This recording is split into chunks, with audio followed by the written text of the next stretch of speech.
Pour certains, il ne s'agit que de mauvaises interprétations de phénomènes météo ou d'engins conçus par l'homme. Les satellites, les avions, les fusées, les ballons-sondes ou encore les drones, mais aussi les essais militaires top secrets, pourraient être la source de cette confusion. Mais pour d'autres, il s'agit bel et bien d'engins venus d'autres mondes qui nous visiteraient depuis très longtemps. Pour les défenseurs de la présence d'OVNI dans notre ciel, la preuve pourrait se trouver dans notre passé, à une époque où aucune technologie humaine n'était présente dans le ciel ou l'espace. D'après eux, il existerait des archives contenant de véritables histoires de soucoupes volantes consignées dans les chroniques romaines. On trouverait aussi, au Moyen-Âge, la trace de vaisseaux aériens naviguant au-dessus des paysans en utilisant la foudre comme arme de destruction. Les chroniques de la Renaissance foisonneraient de rapports faisant état de fabuleuses apparitions dans le ciel. Des apparitions, pour certaines, clairement semblables aux observations modernes d'OVNI. Alors, qu'en est-il vraiment ? À travers cette enquête, nous allons découvrir que les archives recèlent d'extraordinaires documents. Le passé a bien été le théâtre de phénomènes aériens ou célestes marquants pour toutes les populations de notre planète. Des observations qui furent interprétées comme des apparitions divines, des présages, mais aussi comme d'effroyables signes du ciel.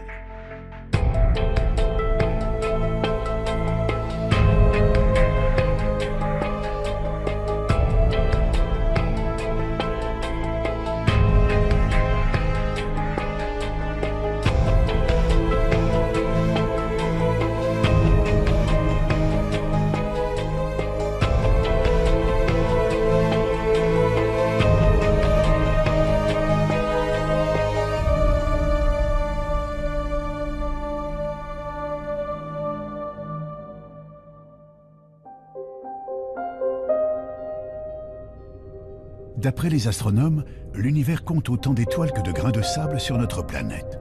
Certains pensent qu'il y a probablement des millions de mondes habitables et peut-être des planètes où vivraient des êtres intelligents, voire des civilisations supérieures à la nôtre. Serait-il possible que ces êtres soient déjà venus jusqu'à nous? La plupart des spécialistes des OVNI en sont convaincus. L'un d'entre eux, le journaliste Jean-Claude Bourret, est un précurseur dans ce domaine. Depuis maintenant près de 40 ans, il enquête d'une manière rigoureuse sur le sujet. Même s'il a pu étudier des centaines de dossiers concernant les OVNI, il n'a jamais été le témoin direct d'une observation. Je me suis trouvé confronté à un objet volant non identifié par l'intermédiaire d'une dépêche de l'agence France Presse, qui est l'une des 4 grandes agences de presse internationales, en 1973. Cette AFP racontait l'affaire de Turin. Sur l'aéroport de Turin, le radar civil et le radar militaire avaient détecté un objet volant non identifié en plein jour. Cet OVNI avait été photographié par un photographe de presse professionnel, avait été observé par 3 équipages d'avions, poursuivi par un équipage d'avion, et photographié par ce photographe de presse professionnel qui était là tout à fait par hasard et qui a vu l'OVNI, l'a photographié et qui a vu l'OVNI avec des milliers d'autres témoins. Donc je me suis dit, mais là on a un cas absolument extraordinaire qui est toujours inexpliqué aujourd'hui. Voilà comment je me suis intéressé aux OVNI. Des témoignages, des photographies ou des vidéos, il en existe aujourd'hui des milliers. Mais quelle que soit l'affaire, le doute persiste toujours. Et pour cause. De nos jours, les logiciels informatiques permettent quasiment tous les trucages en photographie et en vidéo. En imaginant que des centaines de témoins relatent la même observation, prennent des photos sous divers angles et qu'au même moment, des radars enregistrent des données précises, les sceptiques argumenteront notamment qu'il pourrait s'agir là d'essais militaires d'engins top secrets. Dans ces conditions, il paraît presque impossible d'obtenir un jour la preuve irréfutable de la présence d'engins extraterrestres dans notre ciel. Pourtant, au milieu des années 1960, quelques passionnés d'OVNI se sont mis à étudier les textes anciens. Scruter le ciel du passé à une époque où aucun engin aérien construit par l'homme ne parcourait le ciel. Pourrait-on trouver des descriptions d'OVNI dans les chroniques romaines ou médiévales? Évidemment, plus on remonte dans l'histoire des hommes, à des époques où la technologie moderne n'existait pas, il n'y avait pas d'avion, il n'y avait pas de ballon-sonde, il n'y avait pas de satellite artificiel. Quand les gens font des descriptions d'objets volants non identifiés, qu'ils n'appellent pas évidemment ovnis à l'époque, mais les signes mystérieux ou épouvantables ou effrayants vus dans le ciel, là on est bien obligé de dire qu'est-ce qu'ils ont vu. Quand on voit Pline le Jeune, qui au IIe siècle voit arriver au-dessus d'un champ de bataille en plein jour ce qu'il appelle un bouclier ardent, c'est-à-dire un bouclier qui brûle, et on voit bien ce que c'est qu'un bouclier, hein, c'est quelque chose de rond comme ça. Le champ de bataille s'arrête instantanément parce que c'est un signe du ciel. Chaque camp dit « Ah ben Dieu est avec nous puisqu'il nous envoie un signe ». Et puis le bouclier reprend sa course et chacun commence à continuer à sortir son épée et à tailler l'autre en pièces en disant « Dieu est avec nous ». Alors c'est quoi au IIe siècle après Jésus-Christ? C'est un satellite artificiel, c'est un ballon-sonde, c'est un hélicoptère, c'est les phares d'atterrissage d'un avion. Et on se rend compte que toute l'histoire des hommes est jalonnée par des signes mystérieux, extraordinaires, qui pour moi sont la preuve que nos ancêtres, évidemment aussi, ont vu des objets volants non identifiés. On parle d'objets volants, de phénomènes aériens. Ce qui peut surprendre, c'est qu'à notre époque, une grande partie de la population associe ces apparitions à des visiteurs extraterrestres et non pas aux dieux ou à des manifestations diaboliques, comme ce fut le cas dans le passé. Si l'homme d'aujourd'hui pense à des visiteurs venus d'ailleurs, c'est que notre connaissance de l'univers a beaucoup changé. Il y a 140 milliards de soleils dans notre galaxie. On le sait maintenant. Avant, on disait entre 100 et 200 milliards. Maintenant, avec les télescopes qu'on a lancés, on sait qu'il y a 140 milliards. Et on sait depuis 1994 que pratiquement chaque étoile entraîne un cortège de planètes qui tournent autour d'elle. Donc on sait que dans notre galaxie, il y a probablement 1000 à 2000 milliards de planètes. Donc même si vous prenez une hypothèse faible en imaginant que la vie ne peut naître que sur une planète sur 100, une planète sur 1000, une planète sur 1 million, une planète sur 1 milliard, ça fait encore des centaines, des milliers, des dizaines de milliers de planètes habitées dans notre galaxie. Et il y a un nombre infini de galaxies. Donc, j'ai la certitude que nous ne sommes pas seuls dans l'univers. J'ai la certitude que dans l'échelle des intelligences, nous sommes au bas de l'échelle. Nous sommes des primates. Nous sommes des primitifs, nous sommes des singes à peine évolués. Et une civilisation qui aurait ne serait-ce que 1000 ans ou 2000 ans d'avance, qui n'est rien, parce qu'il peut y avoir des civilisations qui ont des milliards d'avance par rapport à nous, elle se manifesterait à nous sous une forme magique. Une forme magique, comme une lumière étrange, une apparition prodigieuse. Parmi les nombreuses vidéos d'OVNI, il en existe quelques-unes dont la source a pu être vérifiée, comme celle que vous allez découvrir. Nous sommes en septembre 2012. En cette fin d'après-midi, une équipe de tournage s'affaire à filmer à Zofingen, en Moselle, les évolutions de parapente et de paramoteurs dans le ciel. Vers 18h, le caméraman, équipé d'un matériel haute définition, va enregistrer des images pour le moins étonnantes.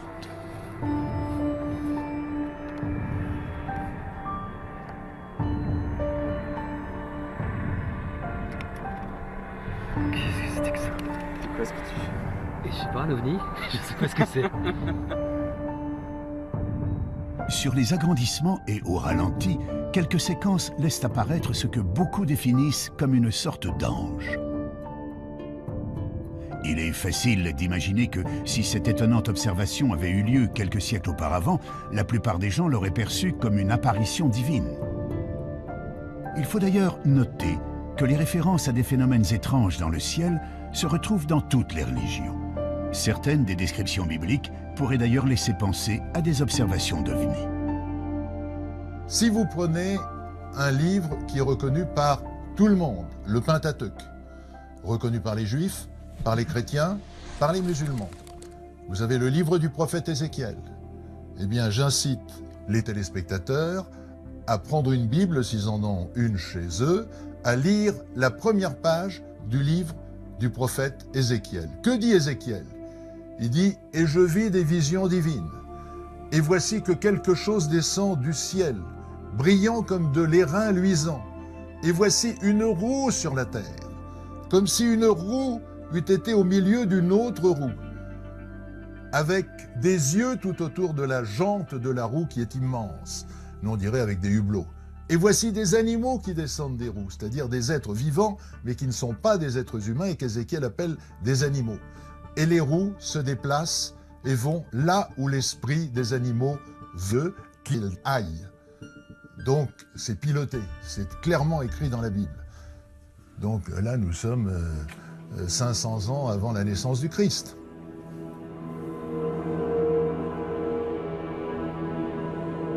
D'autres sources nous parlent de phénomènes célestes ou atmosphériques étonnants observés dans l'Antiquité, notamment dans les écrits d'un certain Julius Obsequens, auteur du Livre des Prodiges. Cet ouvrage réunit des faits étranges relevés de l'an 249 à l'an 12 avant Jésus-Christ. On y trouve toutes sortes d'événements marquants, brièvement résumés et, notamment, des observations curieuses dans le ciel dont voici quelques exemples. Près de Spolète, un globe de feu de couleur d'or tomba en tournoyant sur la terre. Ayant ensuite augmenté de volume, il s'éleva dans les airs et, porté vers l'Orient, il couvrit l'étendue du soleil. On vit à Tarquinium une torche ardente sillonner l'étendue et tomber soudain. Au coucher du soleil, un corps semblable à un bouclier ardent fut aperçu, se dirigeant de l'Occident vers l'Orient. On vit comme des armes et des javelots s'élever de terre avec un grand bruit et se diriger vers le ciel. Comment expliquer ces mystérieuses observations relevées par plusieurs chroniqueurs romains? Yanis Delianis, historien, diplômé d'une maîtrise en archéologie à l'université de la Sorbonne, étudie ces textes anciens où les références à des phénomènes célestes ou météorologiques inexpliqués ne sont pas rares. Les Romains nous parlent de poutres enflammées qui traversent le ciel. Ils nous parlent d'apparitions, ils nous parlent de globes de feu qui parfois ont des comportements étranges dans le ciel. On a un exemple chez Julius Obsequens d'une boule qu'il nous dit de couleur dorée qui serait descendue pratiquement au niveau du sol pour ensuite remonter. Ce sont des phénomènes qu'on s'explique mal aujourd'hui, qui pourtant sont rapportés de façon plus ou moins précise. Et malheureusement, on ne sait pas quoi en faire de ces observations, de ces rapports. S'il est possible que certaines de ces descriptions, comme les torches ardentes, les poutres enflammées ou les étoiles chevelues, citées dans les chroniques romaines, peuvent se rattacher à l'observation des météorites ou des comètes, il paraît plus difficile d'expliquer la vision d'une boule dorée se posant puis remontant vers le ciel ou d'un bouclier ardent parcourant l'horizon. Quand on parle d'un bouclier, est-ce qu'on implique que l'objet est lui-même métallique, comme on peut le voir pour certains témoignages de soucoupes volantes? Ça, on est bien embêté pour le dire aujourd'hui, parce que notre compréhension de ces termes-là est assez faible en réalité.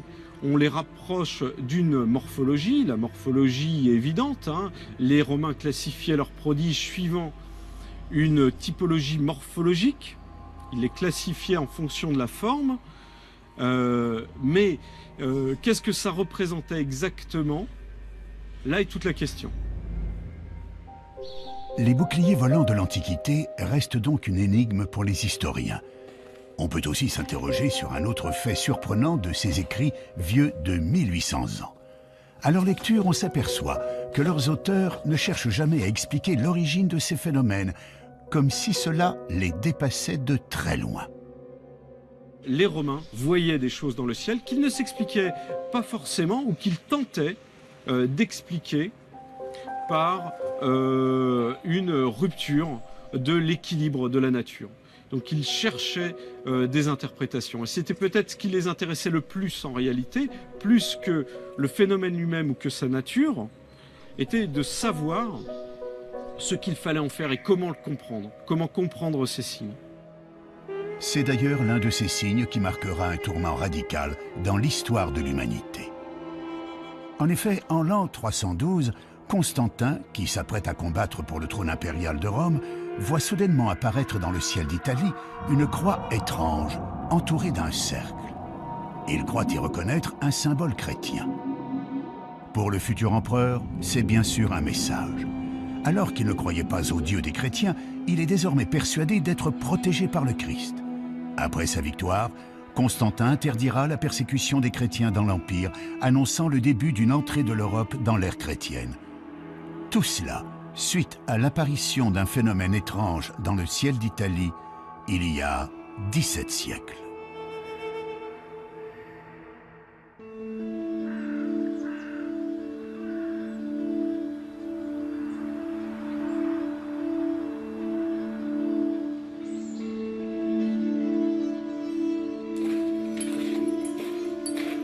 Saint-Jacques-des-Arrêts. Ce petit village du Beaujolais est connu pour son église, la seule au monde à abriter un tableau reconnu officiellement comme représentant très clairement des ovnis, une œuvre du peintre Jean Fusaro. C'est celui-ci.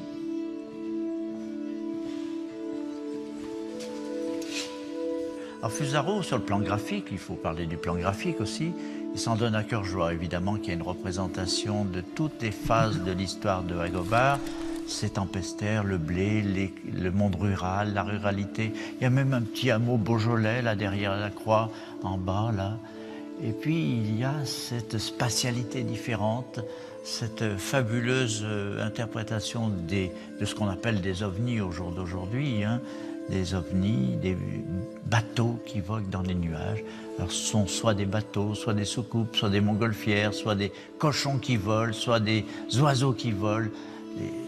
C'est tout à fait un monde où Fusaro se délecte d'abord, parce que c'est un peintre de la délectation. Il se délecte et il laisse parler totalement son imaginaire. Et ça, c'est très très fort, très très fort. L'auteur de ce tableau ne laisse pas tout à fait parler son imagination. Il illustre en effet un récit datant du 8e siècle signé par l'évêque de Lyon, Agobard. Ce dernier relate une histoire tout à fait extraordinaire qui interpellera bien plus tard les amateurs d'ovnis. Michel Rubellin, maître de conférences à l'université Lyon 2, est l'auteur de plusieurs ouvrages de référence sur Agobard. Il nous résume les grandes lignes d'un texte qui semble tout droit sorti d'un roman de science-fiction. Alors, dans ce texte, Agobard nous raconte que dans la région qui est la sienne, c'est-à-dire la région lyonnaise, il y a une croyance qui est partagée par tout le monde.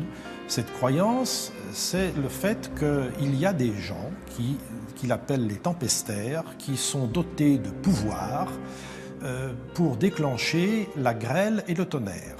Et par conséquent, la grêle, ça veut dire détruire des récoltes, les détruire très rapidement.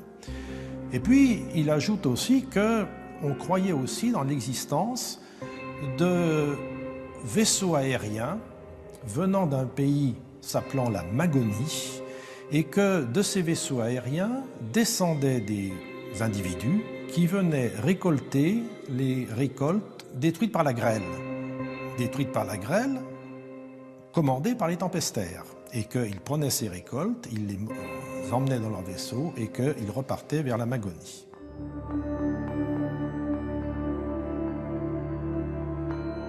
Le texte d'Agobard contient d'autres détails surprenants sur ces épisodes de navires volants au haut Moyen-Âge. Un jour où il se promenait dans la campagne, il a vu un rassemblement de paysans qui entouraient 4 personnes, 3 hommes et une femme, et ces paysans disaient « ces gens-là sont des gens qui sont tombés des vaisseaux, venus de ces vaisseaux depuis la Magonie. » Et par conséquent, ce sont des gens que nous avons enchaînés et que nous nous apprêtons à lapider.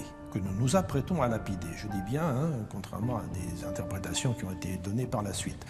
Et Agobard dit, eh bien, grâce à la persuasion, grâce à ma parole, j'ai réussi à sauver ces 4 malheureuses personnes en démontrant à mes auditeurs que il ne pouvait pas venir de vaisseaux en question qui n'existaient pas.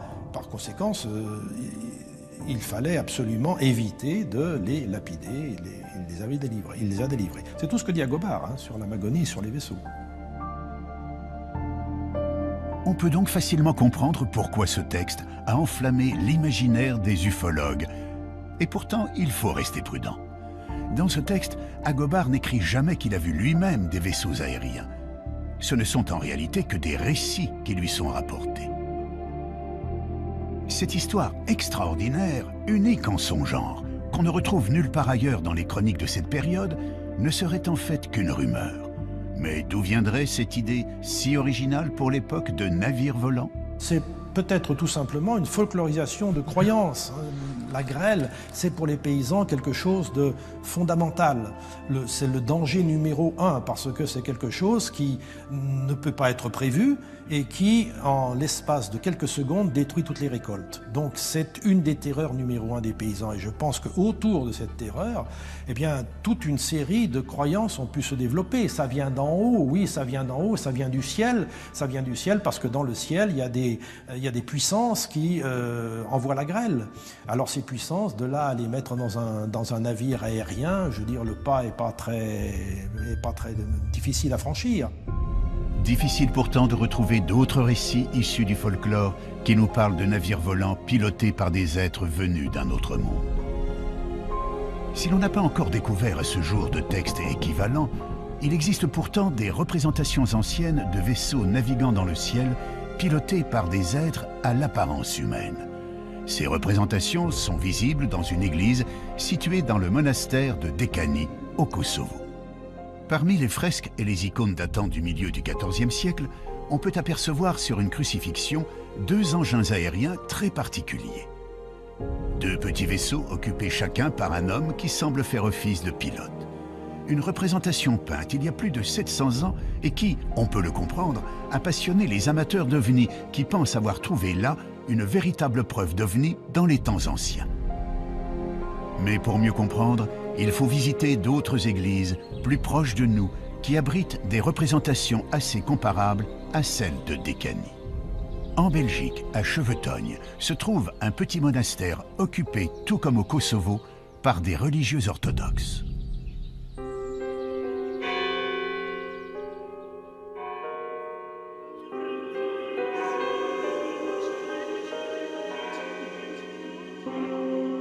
On peut y voir là aussi des fresques représentant des sortes de nefs volantes occupées par des formes humaines.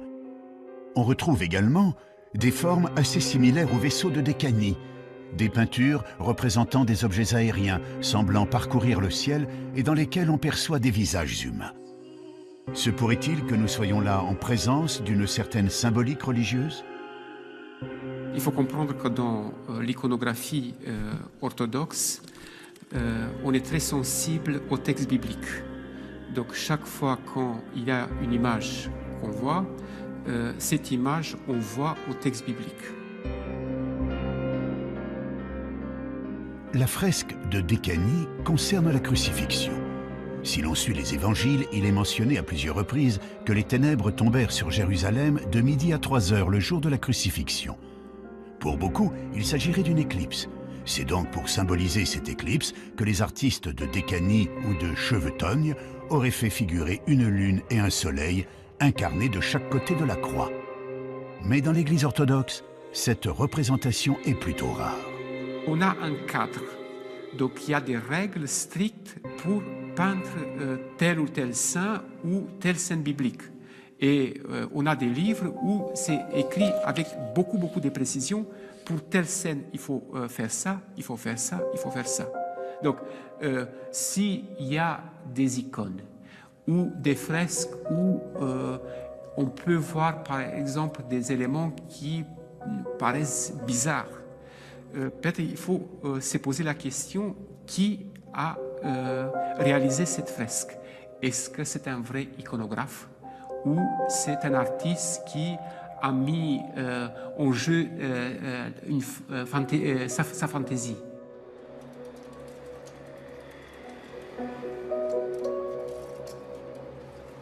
D'autres églises abritent des œuvres dans lesquelles certains ont cru déceler d'étonnantes représentations d'ovnis. C'est le cas de la collégiale Notre-Dame de Beaune. Des tapisseries monumentales datant du XVe siècle sont exposées dans le cœur de l'église. Les personnages, les paysages, les châteaux et même les nuages sont représentés d'une manière assez réaliste pour l'époque.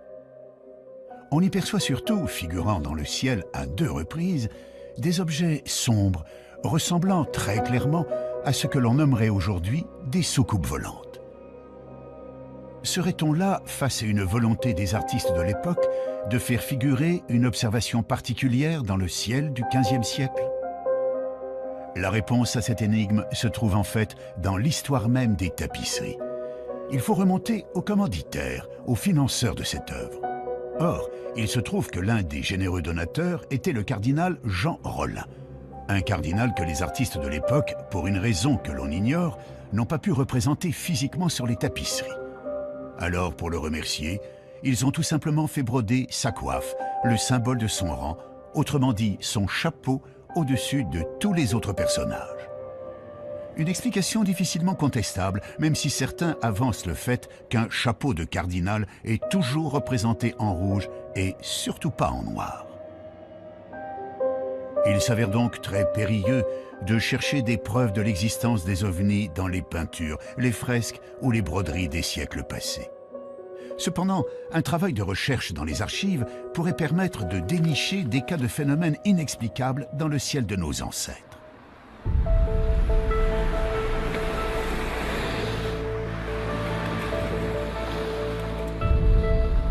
À Paris, au siège de Météo France, on trouve une bibliothèque très riche créée en 1878. On peut y consulter plus de 25 000 ouvrages scientifiques concernant la météorologie, mais aussi les phénomènes extraordinaires qui ont ponctué le ciel du passé.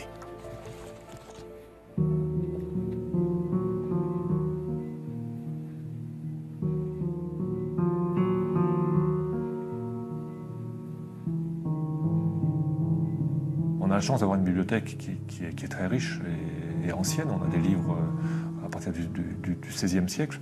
Et donc on peut retracer un peu comme ça toute l'histoire des connaissances sur l'atmosphère. Et on retrouve dans ces livres les premiers, par exemple, les premières observations de gloire qui avaient été faites au XVIe siècle par Bouguer lors d'un voyage en Amérique du Sud pour mesurer le méridien de la Terre. Donc, disons, il y a des livres sur les aurores boréales aussi qui datent du XVIIe siècle. Enfin, tous ces phénomènes fascinent les hommes depuis extrêmement longtemps. L'un des plus anciens ouvrages conservés est un livre rare, souvent cité en référence par les ufologues, le Prodigorium Chronicon de Conrad Lycosthenes, un ouvrage du XVIe siècle en parfait état de conservation. Le livre de Lycosthenes, c'est un livre en latin, c'est le livre des prodiges, qui a été édité en 1557 et qui est une chronique depuis la création, depuis le déluge, d'un ensemble de phénomènes extraordinaires. Alors ces phénomènes extraordinaires peuvent concerner les animaux, alors ce sont des animaux avec deux têtes, mais dans la plupart des cas, ce sont des phénomènes naturels. Donc il y a un grand nombre d'inondations, justement de parélie, de halos. Il y a énormément de phénomènes lumineux dans l'atmosphère qui s'interprètent assez facilement. Puis il y a des choses plus... on se demande si c'est pas sorti de l'imagination de celui qui a écrit. Par exemple, on voit des bruits des armes dans le ciel, donc des bruits de bataille. On peut penser que ce sont des orages. Des tremblements de terre, enfin, on voit avec des villes qui sont avec des bâtiments qui sont détruits. Donc ce livre est très intéressant parce que chaque phénomène est daté. Et puis donc il y a un très grand nombre d'illustrations. Alors on se rend compte que ce sont des illustrations qui étaient des gravures au bois et que c'était un petit peu les mêmes illustrations qui resservaient plusieurs fois. Une nouvelle fois, l'auteur de cet ouvrage, tout comme le chroniqueur romain Julius Obsequens, fait donc état de prodiges extraordinaires observés dans le ciel depuis l'Antiquité. On y retrouve, illustrés, les fameux boucliers évoluant dans l'atmosphère, des soleils en pleine nuit, des torches ardentes et autres poutres flamboyantes. Mais à y regarder de plus près, il semblerait très envisageable que la majorité des cas représentés sur ces gravures trouvent aisément des explications météorologiques ou astronomiques. Pour les cas les plus étranges, il faut savoir que l'histoire des hommes a été marquée par des phénomènes cosmiques extraordinaires, mais tout à fait naturels. Des phénomènes qui ont très sûrement interpellé les chroniqueurs du passé. Il y a de temps en temps des phénomènes nouveaux et étonnants. Alors les comètes en font partie, brutalement dans le ciel. C'est une comète qui va rester quelques jours, quelques mois présente dans le ciel. Les chutes de météorites, c'est autre chose. Alors, ou bien c'est une étoile filante dans le ciel, ou bien c'est vraiment une explosion, ou bien c'est vraiment une onde de choc, ou c'est vraiment un cratère à l'arrivée, notre phénomène. Il y a un autre phénomène intéressant qu'on n'a pas vu depuis quelque temps, qui est une supernova. Qu'est-ce que c'est qu'une supernova? C'est une étoile qui, après avoir fabriqué des éléments comme l'oxygène, l'azote, le chlore, le fer, explose. C'est-à-dire, elle s'effondre sur elle-même et rebondit, ça explose. Et entre parenthèses, ce sont des phénomènes essentiels, puisque c'est le mécanisme par lequel nos atomes dans notre corps sont formés. Tout ce que vous avez dans votre corps, c'est-à-dire un peu de chlore, un peu de magnésium, un peu de calcium, etc. et autres, a été fabriqué un jour dans une étoile qui n'est pas le Soleil et qui a explosé. Et un tel phénomène est spectaculaire, parce que l'étoile, quand elle explose, elle devient pratiquement aussi lumineuse que toute la galaxie, c'est-à-dire aussi lumineuse qu'un milliard d'étoiles. Ce qui veut dire que cet objet est l'objet le plus brillant du ciel. Vous le voyez évidemment la nuit, c'est le plus brillant, mais en même temps, vous le voyez le jour. Il est tellement brillant qu'on le voit de jour. Ah, il est moins brillant que le soleil, d'accord. Mais vous voyez cette étoile nouvelle que vous ne pouvez pas ignorer, qui va durer 20 jours, 30 jours, maximum 100 jours, qui apparaît brutalement et qui ensuite disparaît lentement. On peut en effet largement concevoir qu'une supernova, l'explosion d'une météorite ou l'apparition soudaine d'une nouvelle étoile dans le ciel, ait pu frapper l'esprit de nos ancêtres. Quand un phénomène nouveau apparaît, il y a ceux qui imaginent je ne sais quelle histoire complètement stupide, je dirais même obscurantiste, et puis il y a ceux qui réfléchissent. Et il y a déjà plus de 2000 ans, Lucrèce, qui observait les comètes comme ses contemporains, s'était dit « je ne comprends pas ce que c'est que les comètes, mais si on étudie ce phénomène, et si on réfléchit, on le comprendra. Et un jour viendra où nous comprendrons ce qu'est ce phénomène, qui est un phénomène naturel probablement. Vous voyez ce que disait Lucrèce il y a 2000 ans. Puis en même temps, certains écrivaient je ne sais quelles histoires rocambolesques sur le sujet. Si de nombreux phénomènes astronomiques étaient connus et étudiés dans l'Antiquité, il semble pourtant que les Grecs, comme les Romains, aient été les témoins de curieuses apparitions. Que pensent les astronomes d'aujourd'hui de ces boucliers ardents ou du cas de ce globe doré qui remontait vers le ciel? Ce genre de phénomène, ça se rattache à ce qu'on appelle la fragilité du témoignage humain. C'est-à-dire, en gros, quand vous assistez à quelque chose, n'importe quoi, un accident, un phénomène, et on vous demande de témoigner. Eh bien, en fait, ce qui se passe, c'est que vous avez vu, votre cerveau l'interprète. Et votre cerveau l'interprète en fonction de son éducation. Et donc, on a fait cette expérience une fois à Nice, je me souviens, à l'Observatoire de Nice, où le 3e étage d'une fusée soviétique retombait dans la Méditerranée. Et on a dit aux gens, décrivez-nous ce que vous avez vu. Et les gens racontaient leur imagination. Certains, ils mettaient des hublots dans la fusée en question, certains, ils racontaient les bandes dessinées qu'ils avaient vues, ce qu'on avait raconté à côté. Autrement dit, le témoignage humain est relatif à l'éducation que vous avez eue. Donc il est tout à fait naturel que n'importe quel phénomène céleste ou terrestre, vu pour la première fois par quelqu'un, soit considéré comme magique, soit considéré comme extraordinaire. Et on a là des contes qui finalement nous montrent la richesse de l'imagination humaine.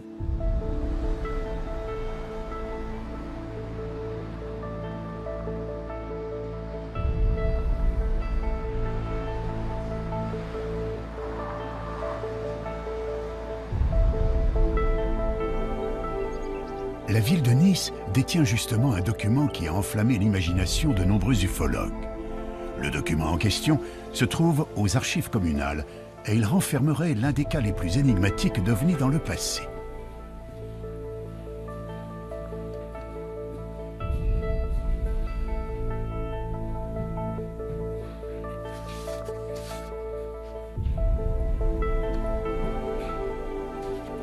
Un petit livret intitulé « Discours des terribles et épouvantables signes apparus sur la mer de Gênes », nous dévoile plusieurs histoires se déroulant en août 1608. Cette année-là, la population aurait été témoin de nombreux prodiges autour de la Méditerranée, notamment en Italie, où les habitants de Gênes furent terrorisés par l'arrivée subite de 3 chars ou carrosses extraordinaires sur le port de la ville. Des chars tirés par des figures de feu, d'où sortaient des hommes dont le corps semblait en partie recouvert d'écailles. Ces hommes sont décrits comme ayant des serpents volants entortillés autour du bras qui sautaient hors de la mer en poussant des cris effroyables.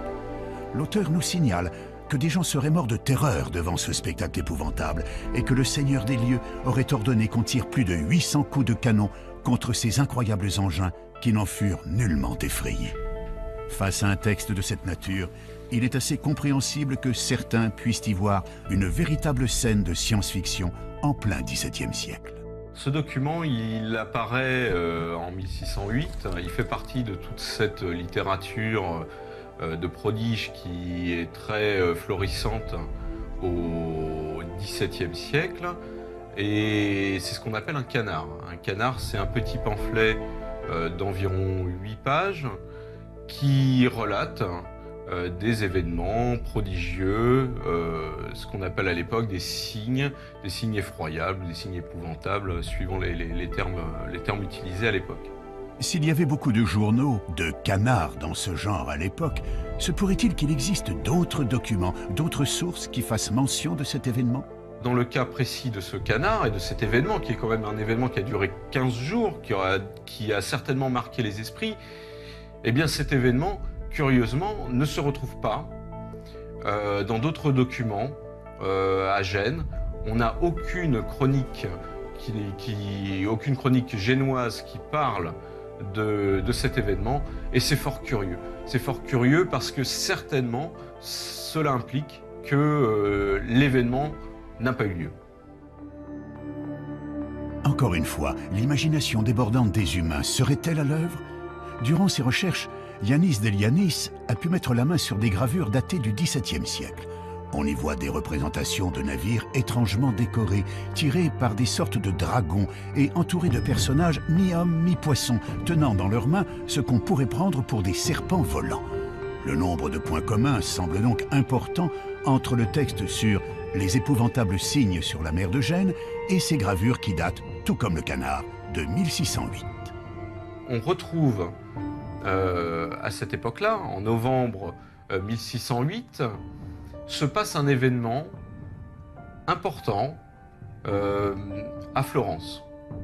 À Florence, Cosme de Médicis se marie avec Marie-Magdalène d'Autriche le 3 novembre 1608 sur la rivière de l'Arno.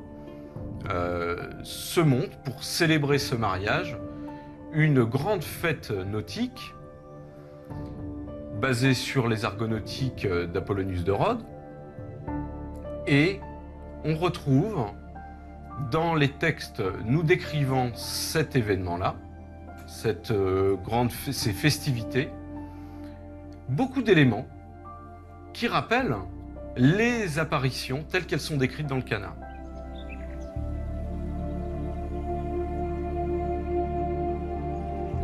D'après Yanis, le livret en question fut édité en décembre 1608. Mais pourquoi l'auteur du feuillet sur les épouvantables signes situerait l'événement en août 1608 et non pas en novembre? Et pourquoi dans le port de Gênes et pas à Florence? Je soupçonne l'auteur du canard d'avoir déplacé sciemment le lieu de l'événement de Florence à Gênes pour couvrir ses traces, simplement. Ça arrive assez souvent dans la littérature de prodige. On réchauffe parfois les histoires, on change les dates, on change les lieux et on ressort la même histoire. C'est assez classique. Et là, on a peut-être un exemple également de ce genre de technique utilisée par les auteurs des canards. Falsification, témoins influencés par leur culture ou leur imagination, mauvaise interprétation de symboles religieux ou de phénomènes naturels, il paraît donc très difficile de trouver la preuve irréfutable d'observation d'ovnis dans les archives. Difficile, mais pas impossible. Il existe en effet quelques cas troublants qui ne trouvent aujourd'hui encore aucune explication valable. C'est le cas d'une observation faite à Hambourg en 1665 par un astronome et écrivain polonais. Dans le Theatrum Cometicum de Stanisław Lubieniecki, on retrouve plusieurs gravures qui représentent pour la plupart des comètes. Parmi celles-ci, une gravure particulière ne représente pas une comète. L'auteur est également l'observateur de ce phénomène. Il l'observe de chez lui. On voit sur la gravure qu'il a même marqué l'emplacement de l'observation, c'est-à-dire sa maison, son grenier. Il observe le phénomène de chez lui et l'auteur, qui est rompu à l'observation des comètes, il vient d'en observer une la même année, quelques mois plus tôt en avril, voit ce phénomène apparaître au-dessus de sa ville on est en juillet. Il observe donc un autre phénomène qui pour lui n'est pas une comète. Et ce n'est pas une comète, c'est un phénomène qui n'apparaît pas sur plusieurs jours. Il est visible que quelques temps, quelques heures, je crois, au-dessus de la ville. Et il note sur cette gravure, il représente les différents états de ce qu'il voit. Et c'est très particulier, c'est assez intéressant. Ça, on a l'impression d'avoir un phénomène lumineux qui prend différentes formes, qui change d'orientation et qui se sépare en deux.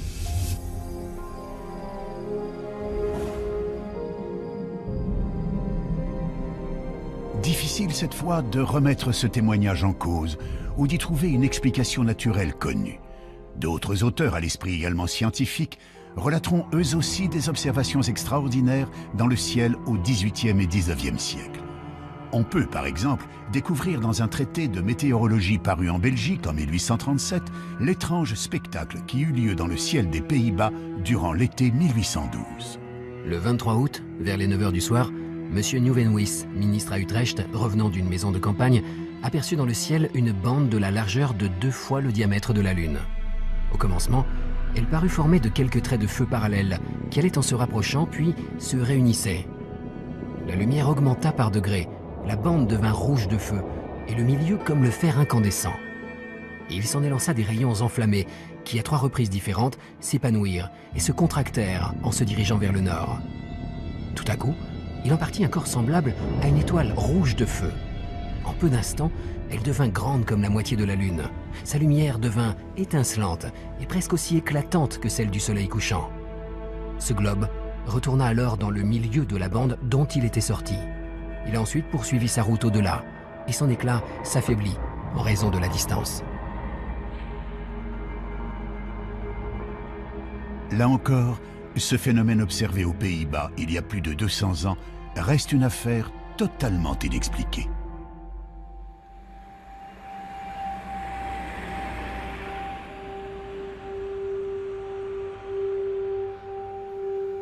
Un autre cas très différent s'est déroulé à peu près à la même époque sur la commune de Migné, située à quelques kilomètres de Poitiers. Le 17 décembre 1826, en fin d'après-midi, plus de 2000 personnes étaient réunies pour la plantation d'une nouvelle croix de mission devant l'église.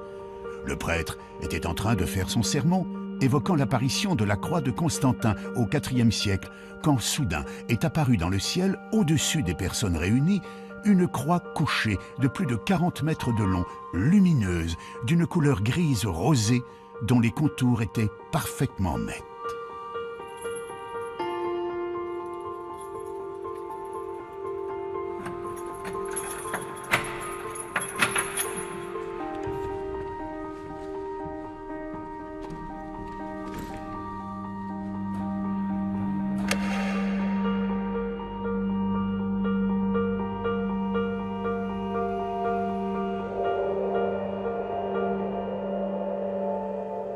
C'est pendant qu'il parlait de cette victoire de la croix que brusquement les gens ont été détournés, ne l'ont plus écouté. Il a essayé de parler plus fort et son confrère a dû intervenir en lui disant « mais cessez de parler de l'apparition à Constantin, regardez ce qui se passe ». Et c'est là qu'il y avait une grande croix lumineuse qui était apparue dans le ciel, mais une croix couchée, sans Christ dessus, une croix lumineuse couchée.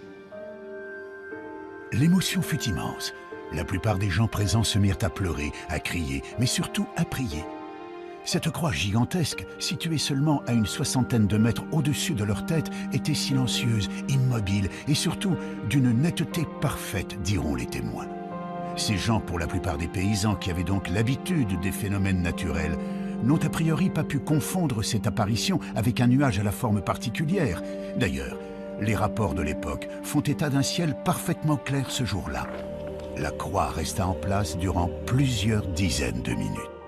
Elle était restée très figée, très fixe, donc sans aucun mouvement. Et elle a disparu parce qu'après le prédicateur, évidemment, il avait perdu l'attention de ses fidèles. il ne lui restait plus qu'une chose, il a essayé d'entonner le chant « Vive Jésus, vive sa croix » qu'on chantait lors de ces plantations de croix, mais ça n'a pas trop bien marché, les gens étaient trop perturbés par cette croix apparue pour pouvoir chanter. Alors de guerre lasse, il a fait rentrer les gens dans l'église pour rendre grâce à Dieu. Et comme ça, dans l'église, il pensait avoir nouveau son peuple en main, le peuple qui lui échappait à l'extérieur. Une petite partie des gens présents n'avaient pas pu rentrer dans l'église. Certains étaient restés à l'extérieur. Quelques personnes ont donc encore pu observer plus longuement cette croix aux particularités si étonnantes. Il y a même le témoignage d'une dame qui est citée dans la commission d'enquête, qui repartait et qui par le haut, donc en montant, puisque nous sommes un peu dans le creux, et qui a les collines d'alentour, qu'elle voyait encore la croix couchée, donc en partant tout de suite pendant que les gens allaient dans l'église, elle la voyait encore de haut, à peu près à sa hauteur. Si l'on résume, il ne paraît pas envisageable que cette population ait pu faire face à un phénomène météorologique connu. Peu probable également de trouver une explication du côté de l'astronomie. Reste l'hypothèse d'un canular, une théorie qui a aussi eu quelques adeptes peu après l'apparition. Certains avançaient qu'il était possible d'obtenir un résultat similaire en installant une croix de bois léger sur un système de câbles tendus sur des centaines de mètres. Donc vous avez pu vous-même voir que ce n'était guère possible des câbles parce que c'est quand même très éloigné et puis les collines ne sont pas élevées à ce point-là que des câbles auraient pu supporter une croix. Non, l'autre c'était la théorie du cerf-volant, donc qu'apporte ce témoin qui voudrait absolument dire qu'elle n'ait pas eu lieu. Mais là aussi, le maire de Migné lui a envoyé une lettre officielle, d'ailleurs qui est publiée, l'invitant à venir sur place, à faire son montage de cerf-volant pour montrer que ce serait possible. Mais finalement, il ne s'est jamais présenté. Il faut également admettre que si cette apparition n'était qu'une escroquerie conçue par un petit groupe, l'opération aurait nécessité un bon nombre de complices, la croix en question faisant tout de même plus de 40 mètres de long. Difficile de ne pas être vu et de rester discret pour installer un tel monument à 60 mètres de haut sur une place publique en plein jour. De plus, les années passant, personne n'a jamais avoué avoir participé à une telle action. Enfin, si des gens d'église avaient organisé et créé de toutes pièces cette apparition dans un but de propagande, ils auraient utilisé leur propre code, respecté le dogme catholique. Or, la croix qui est apparue dans le ciel de Migné en 1826 est dans le sens contraire au rite chrétien. L'évêque quand il a fait reconstruire l'église pour garder un souvenir de l'apparition, il l'a fait reconstruire en la retournant en quelque sorte à l'endroit exact où est apparue la croix. C'est pour cette raison que l'église actuelle, puisqu'on a rajouté le chœur et le transept, est tournée vers l'ouest, donc en sens inverse de toutes les autres églises. Donc pour moi, c'est plutôt un signe que de sortir, d'aller vers le monde, de regarder en avant. Cette histoire de la croix de Migné reste aujourd'hui encore classée dans la catégorie des apparitions divines, tout comme la croix apparue à Constantin, ou les nombreux prodiges observés à toutes les époques de l'histoire humaine. Nous l'avons vu, une très grande partie des cas décrits par les ufologues comme étant des preuves de l'existence des ovnis dans le passé peuvent trouver des explications rationnelles. Mais une chose est certaine, les archives contiennent bien des cas d'observation de phénomènes extraordinaires et inexpliqués dans le ciel du passé. Toutes les civilisations qui furent témoins de ces prodigieuses apparitions y ont perçu un signe interprété comme magique ou divin. Aujourd'hui, à notre tour, nous interprétons ces signes en y voyant la présence de technologies venues d'autres planètes. Une croyance qui nous permettrait d'accréditer la thèse selon laquelle nous rentrerons un jour en contact avec une civilisation plus évoluée que la nôtre. Pour certains adeptes de la théorie extraterrestre, à travers les signes, les apparitions ou les prodiges du passé, les ovnis n'ont jamais cessé de nous envoyer un signal. Le signal magique de la présence d'autres civilisations dans l'univers. Mais ces civilisations auraient-elles vraiment un intérêt à communiquer avec nous? Est-ce qu'on communique avec la civilisation des fourmis? Est-ce qu'on communique avec la civilisation des abeilles? Est-ce qu'on communique avec un escargot? Vous imaginez un escargot, il pleut, il sort de sa coquille, il avance comme ça, et puis il y a quelque chose de vertical. Il monte, et c'est un piquet qui tient une glissière de sécurité d'autoroute. Il est au sommet, et puis avec ses deux petites antennes au bout duquel il y a les yeux, il regarde, il voit passer des lumières comme ça. Est-ce qu'il peut savoir ce que c'est qu'une voiture? Est-ce qu'il peut savoir la différence entre un moteur diesel et un moteur essence? Est-ce qu'il peut imaginer que dans ces voitures, il y a un homme avec une carte de crédit, une puce électronique, un code qu'on rentre dans une machine pour retirer de l'argent? C'est un monde qu'il ne peut même pas imaginer. Et bien, je pense qu'il y a la même différence entre l'escargot et nous qu'entre nous et certaines civilisations extraterrestres.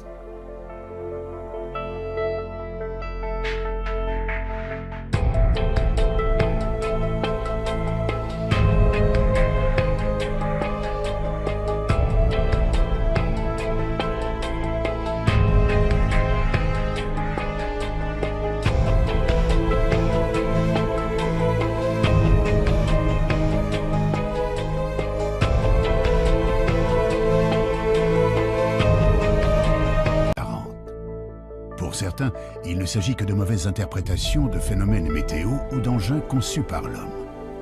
Les satellites, les avions, les fusées, les ballons-sondes ou encore les drones, mais aussi les essais militaires top secrets, pourraient être la source de cette confusion.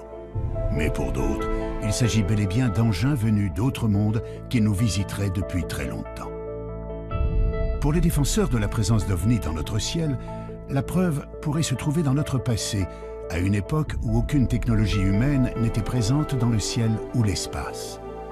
D'après eux, il existerait des archives contenant de véritables histoires de soucoupes volantes consignées dans les chroniques romaines. On trouverait aussi, au Moyen-Âge, la trace de vaisseaux aériens naviguant au-dessus des paysans en utilisant la foudre comme arme de destruction. Les chroniques de la Renaissance foisonneraient de rapports faisant état de fabuleuses apparitions dans le ciel. Des apparitions, pour certaines, clairement semblables aux observations modernes d'OVNI. Alors, qu'en est-il vraiment? À travers cette enquête, nous allons découvrir que les archives recèlent d'extraordinaires documents.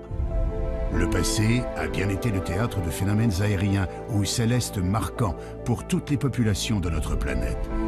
Des observations qui furent interprétées comme des apparitions divines, des présages, mais aussi comme d'effroyables signes du ciel.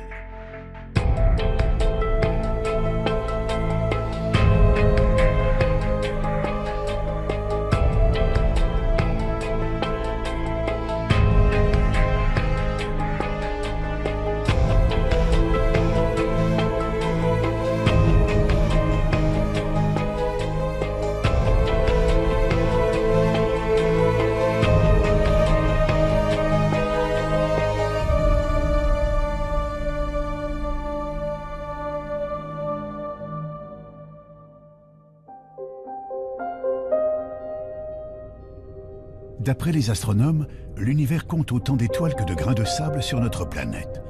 Certains pensent qu'il y a probablement des millions de mondes habitables et peut-être des planètes où vivraient des êtres intelligents, voire des civilisations supérieures à la nôtre. Serait-il possible que ces êtres soient déjà venus jusqu'à nous? La plupart des spécialistes des OVNI en sont convaincus. L'un d'entre eux, le journaliste Jean-Claude Bourret, est un précurseur dans ce domaine. Depuis maintenant près de 40 ans, il enquête d'une manière rigoureuse sur le sujet. Même s'il a pu étudier des centaines de dossiers concernant les OVNI, il n'a jamais été le témoin direct d'une observation. Je me suis trouvé confronté à un objet volant non identifié par l'intermédiaire d'une dépêche de l'agence France Presse, qui est l'une des 4 grandes agences de presse internationales, en 1973. Cette AFP racontait l'affaire de Turin. Sur l'aéroport de Turin, le radar civil et le radar militaire avaient détecté un objet volant non identifié en plein jour. Cet OVNI avait été photographié par un photographe de presse professionnel, avait été observé par 3 équipages d'avions, poursuivi par un équipage d'avion et photographié par ce photographe de presse professionnel qui était là tout à fait par hasard et qui a vu l'OVNI, l'a photographié et qui a vu l'OVNI avec des milliers d'autres témoins. Donc je me suis dit, mais là on a un cas absolument extraordinaire qui est toujours inexpliqué aujourd'hui. Voilà comment je me suis intéressé aux OVNI. Des témoignages, des photographies ou des vidéos, il en existe aujourd'hui des milliers. Mais quelle que soit l'affaire, le doute persiste toujours. Et pour cause. De nos jours, les logiciels informatiques permettent quasiment tous les trucages en photographie et en vidéo. En imaginant que des centaines de témoins relatent la même observation, prennent des photos sous divers angles et qu'au même moment, des radars enregistrent des données précises, les sceptiques argumenteront notamment qu'il pourrait s'agir là d'essais militaires d'engins top secrets. Dans ces conditions, il paraît presque impossible d'obtenir un jour la preuve irréfutable de la présence d'engins extraterrestres dans notre ciel. Pourtant, au milieu des années 1960, quelques passionnés d'OVNI se sont mis à étudier les textes anciens. Scruter le ciel du passé à une époque où aucun engin aérien construit par l'homme ne parcourait le ciel. Pourrait-on trouver des descriptions d'OVNI dans les chroniques romaines ou médiévales? Évidemment, plus on remonte dans l'histoire des hommes, à des époques où la technologie moderne n'existait pas, il n'y avait pas d'avion, il n'y avait pas de ballon-sonde, il n'y avait pas de satellite artificiel.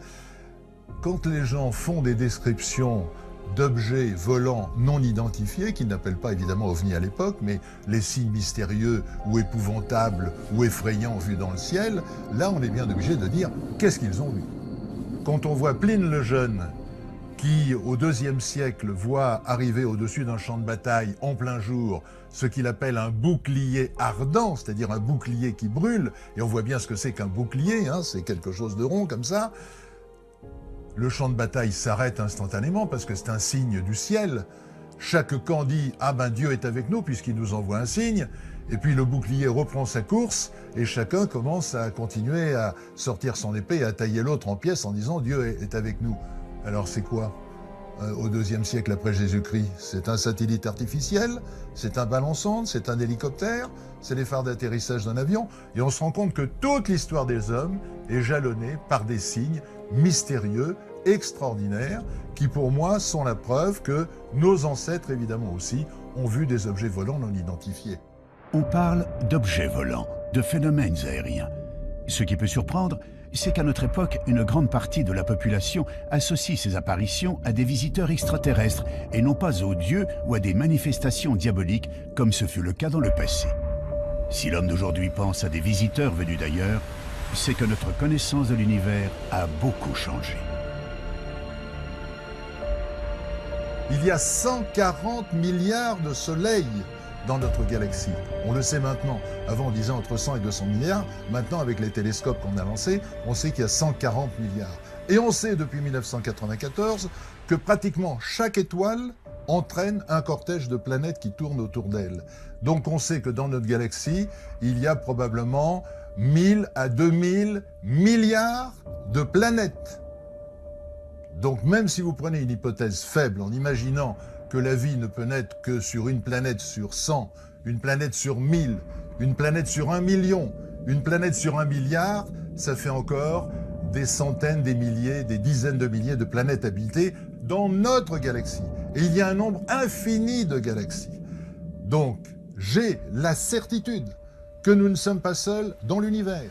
J'ai la certitude que dans l'échelle des intelligences, nous sommes au bas de l'échelle. Nous sommes des primates, nous sommes des primitifs, nous sommes des singes à peine évolués. Et une civilisation qui aurait ne serait-ce que 1000 ans ou 2000 ans d'avance, qui n'est rien, parce qu'il peut y avoir des civilisations qui ont des milliards d'avance par rapport à nous, elle se manifesterait à nous sous une forme magique. Une forme magique, comme une lumière étrange, une apparition prodigieuse. Parmi les nombreuses vidéos d'OVNI, il en existe quelques-unes dont la source a pu être vérifiée, comme celle que vous allez découvrir. Nous sommes en septembre 2012. En cette fin d'après-midi, une équipe de tournage s'affaire à filmer à Zofgen, en Moselle, les évolutions de parapente et de paramoteurs dans le ciel. Vers 18h, le caméraman, équipé d'un matériel haute définition, va enregistrer des images pour le moins étonnantes.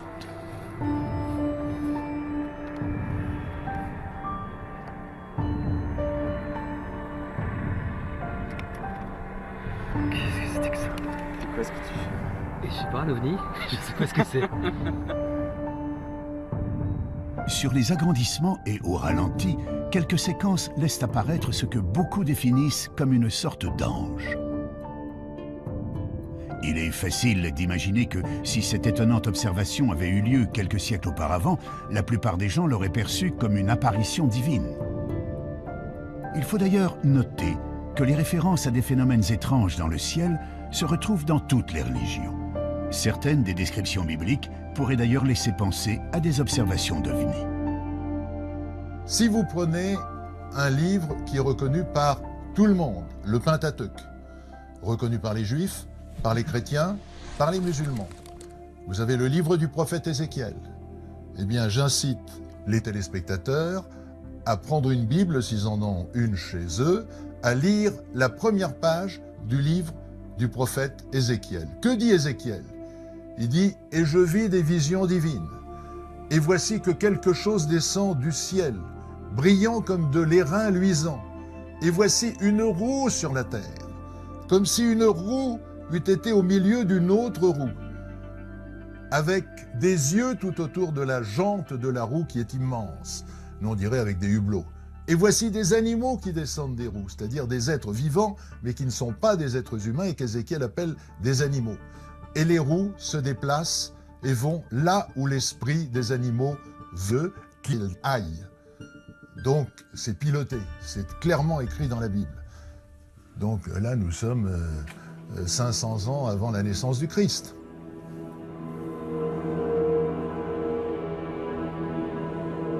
D'autres sources nous parlent de phénomènes célestes ou atmosphériques étonnants observés dans l'Antiquité, notamment dans les écrits d'un certain Julius Obsequens, auteur du Livre des Prodiges.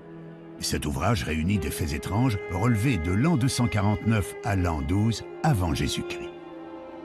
On y trouve toutes sortes d'événements marquants, brièvement résumés et, notamment, des observations curieuses dans le ciel dont voici quelques exemples. Près de Spolète, un globe de feu de couleur d'or tomba en tournoyant sur la terre. Ayant ensuite augmenté de volume, il s'éleva dans les airs et, porté vers l'Orient, il couvrit l'étendue du soleil. On vit à Tarquinium une torche ardente sillonner l'étendue et tomber soudain. Au coucher du soleil, un corps semblable à un bouclier ardent fut aperçu, se dirigeant de l'Occident vers l'Orient. On vit comme des armes et des javelots s'élever de terre avec un grand bruit et se diriger vers le ciel. Comment expliquer ces mystérieuses observations relevées par plusieurs chroniqueurs romains? Yanis Delianis, historien, diplômé d'une maîtrise en archéologie à l'université de la Sorbonne, étudie ces textes anciens où les références à des phénomènes célestes ou météorologiques inexpliqués ne sont pas rares. Les Romains nous parlent de poutres enflammées qui traversent le ciel. Ils nous parlent d'apparitions, ils nous parlent de globes de feu qui parfois ont des comportements étranges dans le ciel. On a un exemple chez Julius Obsequens d'une boule qu'il nous dit de couleur dorée qui serait descendue pratiquement au niveau du sol pour ensuite remonter. Ce sont des phénomènes qu'on s'explique mal aujourd'hui, qui pourtant sont rapportés de façon plus ou moins précise. Et malheureusement, on ne sait pas quoi en faire de ces observations, de ces rapports. S'il est possible que certaines de ces descriptions, comme les torches ardentes, les poutres enflammées ou les étoiles chevelues, citées dans les chroniques romaines, peuvent se rattacher à l'observation des météorites ou des comètes, il paraît plus difficile d'expliquer la vision d'une boule dorée se posant puis remontant vers le ciel ou d'un bouclier ardent parcourant l'horizon. Quand on parle d'un bouclier, est-ce qu'on implique que l'objet est lui-même métallique, comme on peut le voir pour certains témoignages de soucoupes volantes? Ça, on est bien embêté pour le dire aujourd'hui, parce que notre compréhension de ces termes-là est assez faible en réalité. On les rapproche d'une morphologie, la morphologie est évidente, Les Romains classifiaient leurs prodiges suivant une typologie morphologique, ils les classifiaient en fonction de la forme, mais qu'est-ce que ça représentait exactement? Là est toute la question. Les boucliers volants de l'Antiquité restent donc une énigme pour les historiens. On peut aussi s'interroger sur un autre fait surprenant de ces écrits vieux de 1800 ans. À leur lecture, on s'aperçoit que leurs auteurs ne cherchent jamais à expliquer l'origine de ces phénomènes, comme si cela les dépassait de très loin. Les Romains voyaient des choses dans le ciel qu'ils ne s'expliquaient pas forcément ou qu'ils tentaient d'expliquer par une rupture de l'équilibre de la nature. Donc ils cherchaient des interprétations. Et c'était peut-être ce qui les intéressait le plus en réalité, plus que le phénomène lui-même ou que sa nature, était de savoir ce qu'il fallait en faire et comment le comprendre, comment comprendre ces signes. C'est d'ailleurs l'un de ces signes qui marquera un tournant radical dans l'histoire de l'humanité. En effet, en l'an 312, Constantin, qui s'apprête à combattre pour le trône impérial de Rome, voit soudainement apparaître dans le ciel d'Italie une croix étrange, entourée d'un cercle. Il croit y reconnaître un symbole chrétien. Pour le futur empereur, c'est bien sûr un message. Alors qu'il ne croyait pas au Dieu des chrétiens, il est désormais persuadé d'être protégé par le Christ. Après sa victoire, Constantin interdira la persécution des chrétiens dans l'Empire, annonçant le début d'une entrée de l'Europe dans l'ère chrétienne. Tout cela suite à l'apparition d'un phénomène étrange dans le ciel d'Italie il y a 40. Pour certains, il ne s'agit que de mauvaises interprétations de phénomènes météo ou d'engins conçus par l'homme. Les satellites, les avions, les fusées, les ballons-sondes ou encore les drones, mais aussi les essais militaires top secrets, pourraient être la source de cette confusion. Mais pour d'autres, il s'agit bel et bien d'engins venus d'autres mondes qui nous visiteraient depuis très longtemps. Pour les défenseurs de la présence d'OVNI dans notre ciel, la preuve pourrait se trouver dans notre passé, à une époque où aucune technologie humaine n'était présente dans le ciel ou l'espace. D'après eux, il existerait des archives contenant de véritables histoires de soucoupes volantes consignées dans les chroniques romaines. On trouverait aussi, au Moyen-Âge, la trace de vaisseaux aériens naviguant au-dessus des paysans en utilisant la foudre comme arme de destruction. Les chroniques de la Renaissance foisonneraient de rapports faisant état de fabuleuses apparitions dans le ciel. Des apparitions, pour certaines, clairement semblables aux observations modernes d'OVNI. Alors, qu'en est-il vraiment ? À travers cette enquête, nous allons découvrir que les archives recèlent d'extraordinaires documents. Le passé a bien été le théâtre de phénomènes aériens ou célestes marquants pour toutes les populations de notre planète. Des observations qui furent interprétées comme des apparitions divines, des présages, mais aussi comme d'effroyables signes du ciel.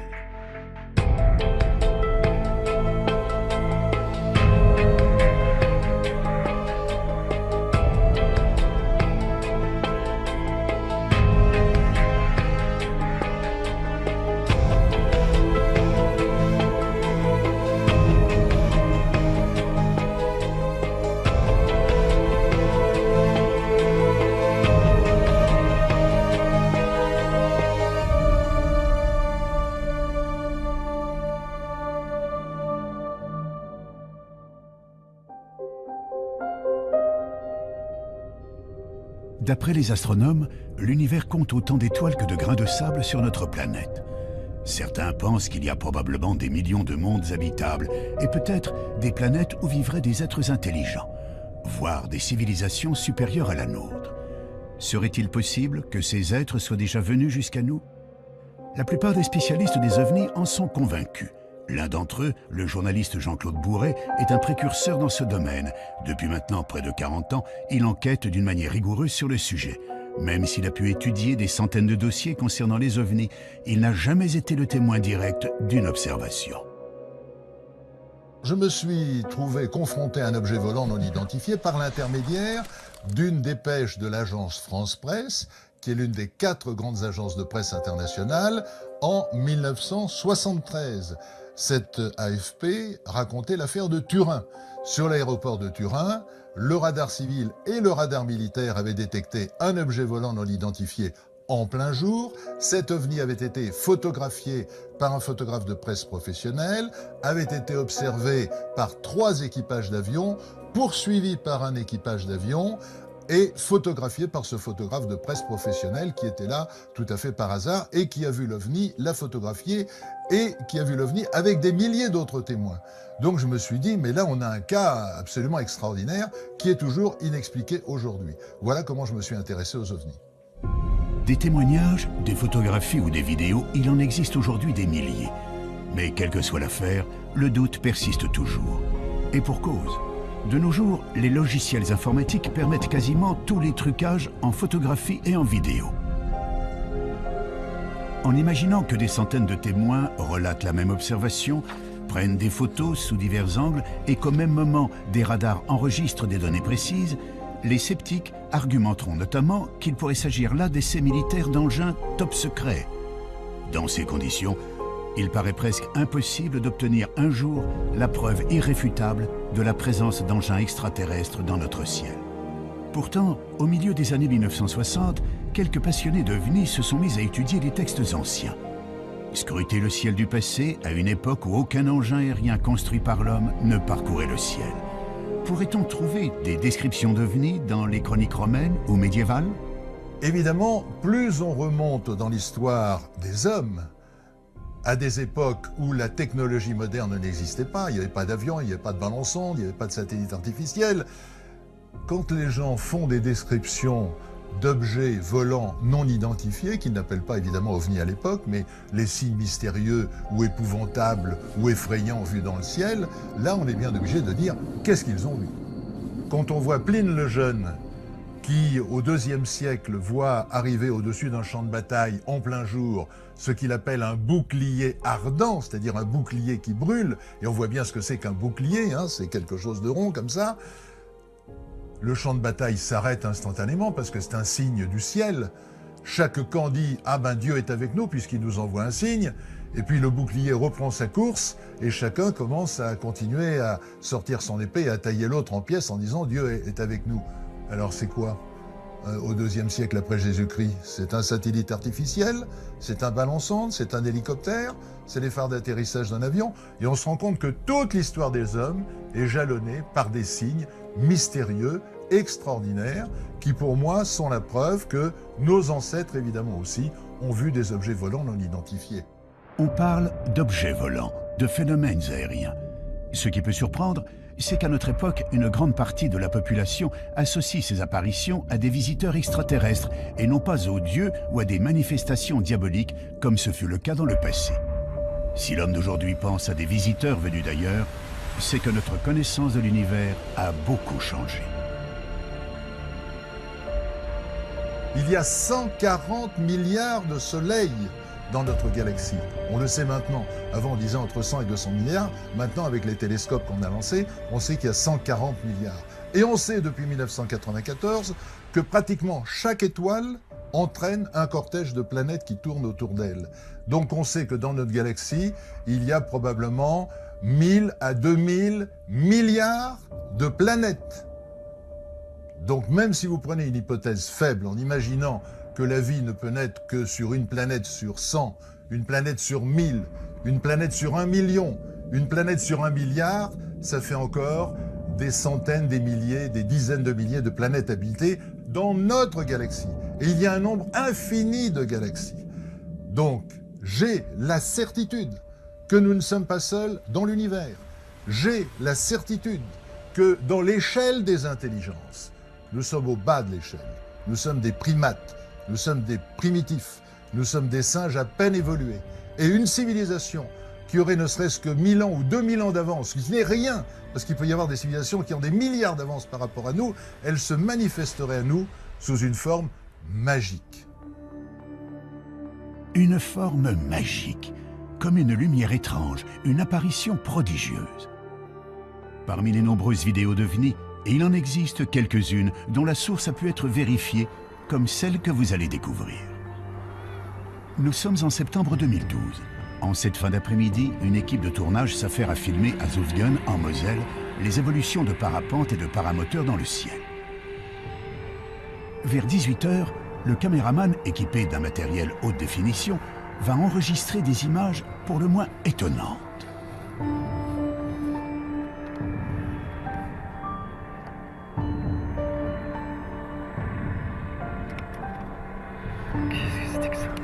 quoi ce que tu fais? Et je sais pas, un ovni? Je sais pas ce que c'est. Sur les agrandissements et au ralenti, quelques séquences laissent apparaître ce que beaucoup définissent comme une sorte d'ange. Il est facile d'imaginer que si cette étonnante observation avait eu lieu quelques siècles auparavant, la plupart des gens l'auraient perçue comme une apparition divine. Il faut d'ailleurs noter que les références à des phénomènes étranges dans le ciel se retrouvent dans toutes les religions. Certaines des descriptions bibliques pourraient d'ailleurs laisser penser à des observations d'ovnis. Si vous prenez un livre qui est reconnu par tout le monde, le Pentateuque, reconnu par les Juifs, par les chrétiens, par les musulmans, vous avez le livre du prophète Ézéchiel. Eh bien, j'incite les téléspectateurs à prendre une Bible, s'ils en ont une chez eux, à lire la première page du livre du prophète Ézéchiel. Que dit Ézéchiel? Il dit « Et je vis des visions divines, et voici que quelque chose descend du ciel, brillant comme de l'airain luisant, et voici une roue sur la terre, comme si une roue eût été au milieu d'une autre roue, avec des yeux tout autour de la jante de la roue qui est immense, nous on dirait avec des hublots. Et voici des animaux qui descendent des roues, c'est-à-dire des êtres vivants, mais qui ne sont pas des êtres humains et qu'Ézéchiel appelle des animaux. Et les roues se déplacent et vont là où l'esprit des animaux veut qu'ils aillent. Donc c'est piloté, c'est clairement écrit dans la Bible. Donc là nous sommes 500 ans avant la naissance du Christ.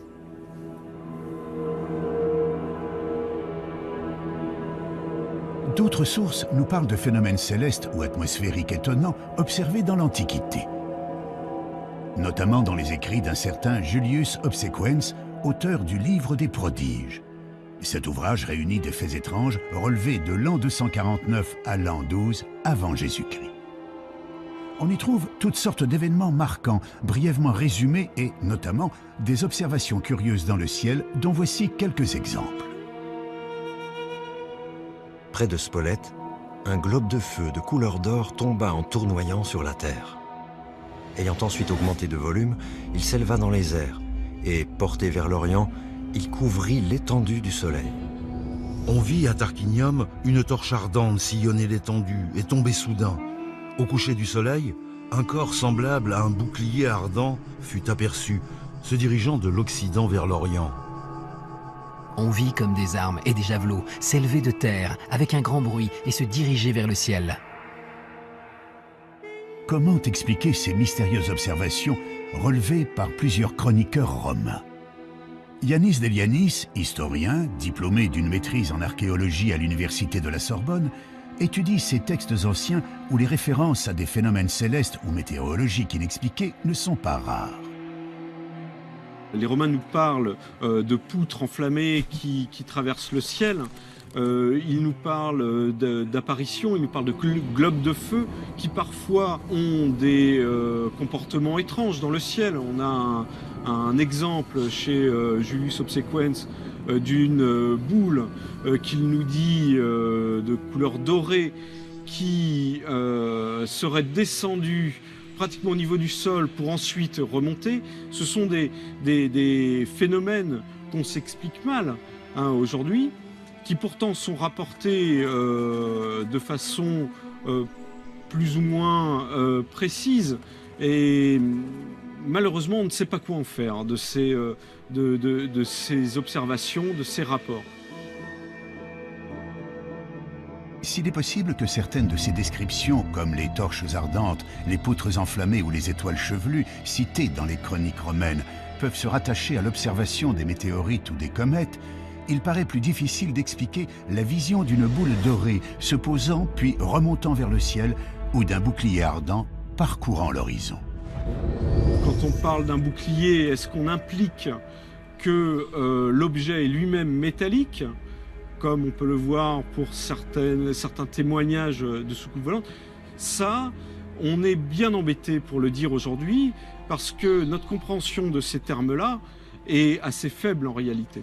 On les rapproche d'une morphologie, la morphologie est évidente, Les Romains classifiaient leurs prodiges suivant une typologie morphologique, il les classifiait en fonction de la forme, mais qu'est-ce que ça représentait exactement? Là est toute la question. Les boucliers volants de l'Antiquité restent donc une énigme pour les historiens. On peut aussi s'interroger sur un autre fait surprenant de ces écrits vieux de 1800 ans. À leur lecture, on s'aperçoit que leurs auteurs ne cherchent jamais à expliquer l'origine de ces phénomènes, comme si cela les dépassait de très loin. Les Romains voyaient des choses dans le ciel qu'ils ne s'expliquaient pas forcément ou qu'ils tentaient d'expliquer par une rupture de l'équilibre de la nature.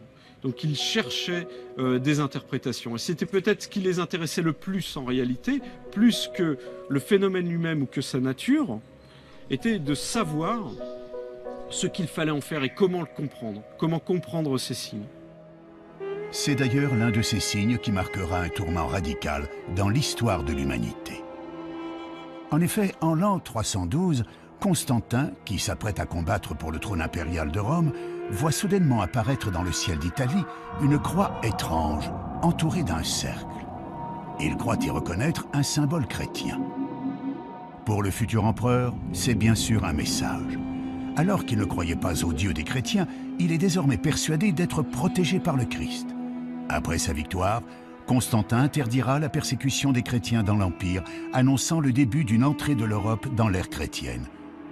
Tout cela suite à l'apparition d'un phénomène étrange dans le ciel d'Italie il y a 17 siècles.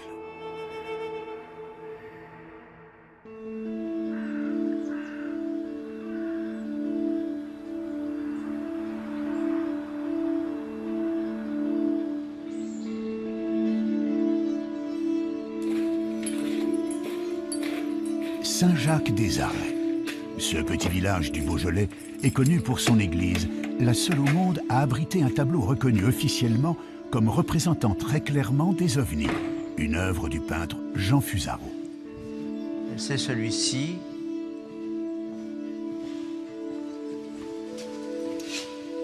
Alors Fusaro, sur le plan graphique, il faut parler du plan graphique aussi, il s'en donne à cœur joie, évidemment, qu'il y a une représentation de toutes les phases de l'histoire de Agobard. C'est tempestaire, le blé, le monde rural, la ruralité. Il y a même un petit hameau Beaujolais, là, derrière la croix, en bas, là. Et puis, il y a cette spatialité différente, cette fabuleuse interprétation de ce qu'on appelle des ovnis au jour d'aujourd'hui, hein. Des ovnis, des bateaux qui voguent dans les nuages.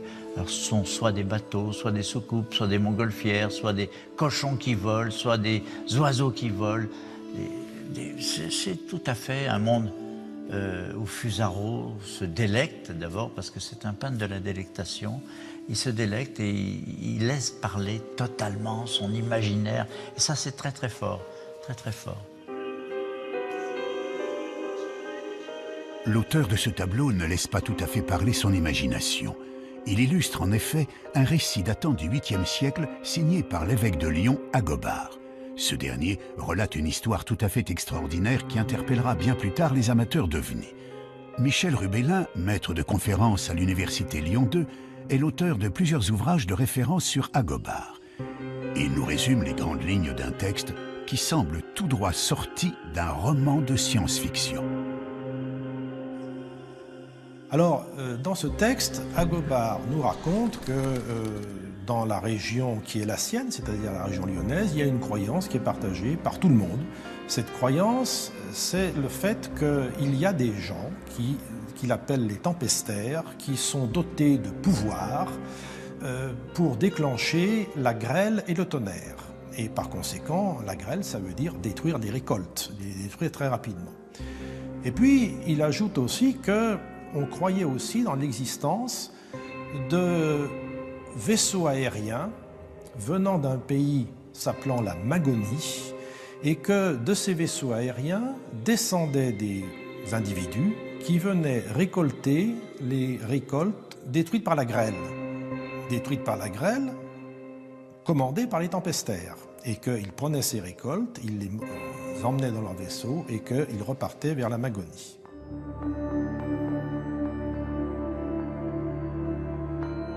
Le texte d'Agobard contient d'autres détails surprenants sur ces épisodes de navires volants au Haut Moyen-Âge. Un jour où il se promenait dans la campagne, il a vu un rassemblement de paysans qui entouraient 4 personnes, 3 hommes et une femme, et ces paysans disaient « ces gens-là sont des gens qui sont tombés des vaisseaux, venus de ces vaisseaux depuis la Magonie. » Et par conséquent, ce sont des gens que nous avons enchaînés et que nous nous apprêtons à lapider. Je dis bien, hein, contrairement à des interprétations qui ont été données par la suite.